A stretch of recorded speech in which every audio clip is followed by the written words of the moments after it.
टीला जी के एक विरक्त शिष्य लाहाजी महाराज थे।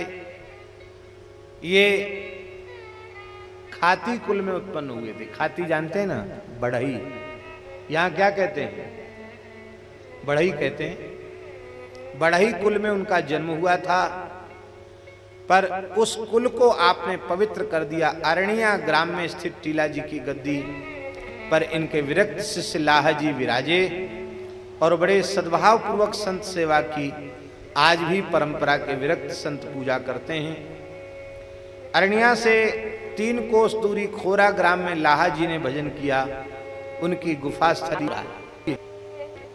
वहां एक सुच चरित्र है। महाराज जी, टीला जी ने भी अपने देह का त्याग नहीं किया। आप लोगों को सुनकर बड़ा आश्चर्य होगा, हमारे संतों में कई संत ऐसे हुए जो अजर अमर हैं। जैसे श्री पैहारी जी महाराज ने भी देह त्याग नहीं किया। गलता गद्दी के संस्थापक श्री कृष्णदास पैहारी जी महाराज भी सशरीर आज भी विराजमान है। अधिकारी महापुरुषों को उनका दर्शन होता है। बाबा जानते होंगे, बड़ी गुफा वाले, जानकी कुंड बड़ी गुफा वाले श्री सदगुरु श्री रणछोड़ दास जी महाराज, रणछोड़ दास जी महाराज को दर्शन हुआ था पैहारी जी का, और पैहारी जी ने उन्हें उनके ऊपर कृपा की थी। ये बहुत प्रसिद्ध बात है। हमारे पूज्य गुरुदेव श्री पहाड़ी बाबा महाराज को भी पैहारी जी का दर्शन हुआ था। माने उन संतों का हमने दर्शन किया जिन्हें पैहारी जी का प्रत्यक्ष दर्शन हुआ।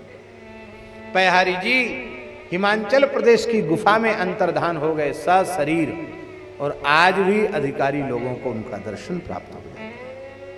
उनके रघुनाथ जी कुल्लू में आज भी विराजमान है। कुल्लू मनाली का दशहरा प्रसिद्ध है। रघुनाथ जी की शोभा यात्रा निकलती है, बड़ी अद्भुत शोभा होती है।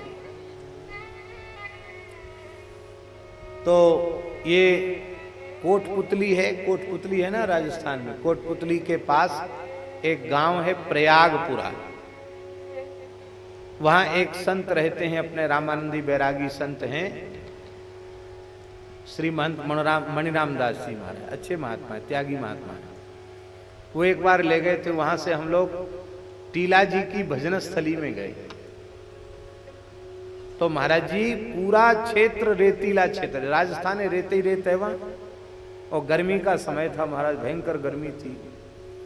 कोसों तक कोई पेड़ पौधा नहीं। ओ महाराज, कहीं कहीं वही खेजड़ी के पेड़ और बाकी रेत ही रेत। आज टीला इधर, कल टीला उधर से उधर हो गया, रेत का पहाड़। तो वहां हम लोग गए, कुछ पैदल भी चलना पड़ा। ऊपर चढ़ करके जब गए तो वहां एक ऊंचे टीले पर, रेत के टीले पर इतना विशाल पीलू का वृक्ष था, झाड़ था, कि उस वृक्ष के नीचे 50 मूर्ति का आसन लग जाए। इतना बड़ा पीलू का झाड़ ऊंचाई पर, और चारों ओर पानी के एक बूंद ने, एक घड़ा पानी भरा था। वहां कोई आया गया आ जाए तो पानी पीने के लिए, बस आसपास कहीं पानी नहीं। बड़ा आश्चर्य हुआ।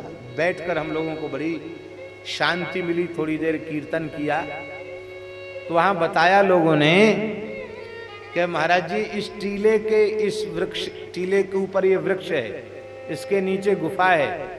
उस गुफा में टीला जी बैठ गए भजन करने के लिए, और कहा कि जब तक ये पीलू का झाड़ हरा रहेगा, हरा भरा रहेगा, तब तक समझना टीला जी यहीं बैठकर भजन कर रहे हैं। जिस दिन ये सूख जाएगा, समझ लेना साकेत निवासाचार्य टीला जी साकेत धाम चले गए। तो महाराज जी 500 वर्ष से ऊपर हो गया है, अब तक वो वृक्ष हरा भरा, चारों ओर कोई पेड़ पौधा नहीं है, वहां कोई पानी देने वाला भी नहीं है, लेकिन वो विशाल का वृक्ष पतझड़ में भी पूरा झड़ता नहीं है, हरा भरा रहता है। आज भी टीला जी वहां विराजमान है। संतों की महिमा बड़ी विलक्षण है।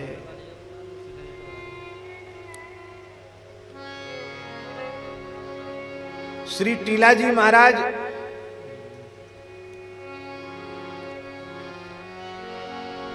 बचपन में ही भजन करके सिद्ध हो गए थे।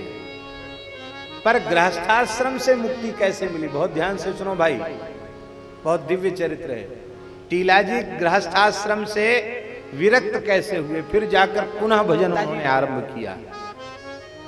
कहते आपकी गोमाता के प्रति बड़ी भारी भक्ति थी टीला जी। बड़े बड़े राजा महाराज आपके चरणों में नतमस्तक होते थे, आप योग सिद्ध महापुरुष थे, लेकिन गौ माता की सेवा अपने हाथ से करते थे टीला जी। और राम जी इतने बड़े प्रसिद्ध महापुरुष होकर भी गैया खुद चराते थे, राम राम करते रहते, गैया चराते। एक बार आप गैया चरा रहे थे और गैयाएं चर करके बैठ गई और आप बैठ करके वहीं राम राम करने लगे, भजन करने लगे। उसी समय एक सिद्ध महापुरुष पधारे और बोले महाराज टीला जी हमको दूध की भिक्षा कराओ, हमको दूध पिलाओ। आपने संत को साष्टांग प्रणाम किया और बोले महाराज आप कृपा करके थोड़ी देर यहीं विराजो, मैं अपने घर जाता हूं, दूध लेके आता हूं। तो बोले कहीं जाओ मत, ये जो सामने गैया बैठी है ना आपके, इसी का दूध दोह के ले आओ। टीला जी हंसने लगे, बोले महाराज आपने गैया तो बहुत अच्छी बताई, देखने में तो ये सबसे हृष्ट पुष्ट है, पर इसने आज तक कोई बछड़ा बछड़िया दिया ही नहीं। ये तो बांझ गाय है, देखने में बहुत सुंदर है, पर इसने कोई बछड़ा बछिया आज तक दिया ही नहीं, हरी नहीं हुई।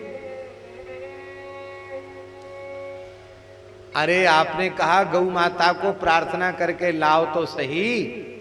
आपने गौ को प्रणाम किया, बोले देखो बाबा आए हैं, इनको दूध की भिक्षा चाहिए। सुनते ही गौ माता उठ के खड़ी हो गई, बाबा जी के पास आ गई।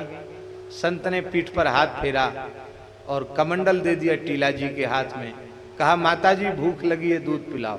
जैसी पीठ पे हाथ धरा, उस बांझ गाय का ऐन भराया दूध से और चारों थनों से दूध की धार बहने लग गई। आपने झिककर दूध पिया और बचा हुआ दूध टीला जी को दे दिया, बोले पी जाओ। वो संत कोई दूसरे नहीं थे, वो इस वेश में श्री पयहारी जी महाराज ही प्रकट हुए थे। कृपा कर दी और दूध पिला करके सब सिद्धियां प्राप्त हो गई, भगवत प्रेम प्रकाशित हो गया। पयहारी जी अंतर्धान हो गए और फिर आप लौट करके घर नहीं गए, बस विरक्त हो गए। फिर तो आकर के मथुरा में जो ध्रुव टीला है वहां बैठकर भजन करते करते सिद्ध हो गए।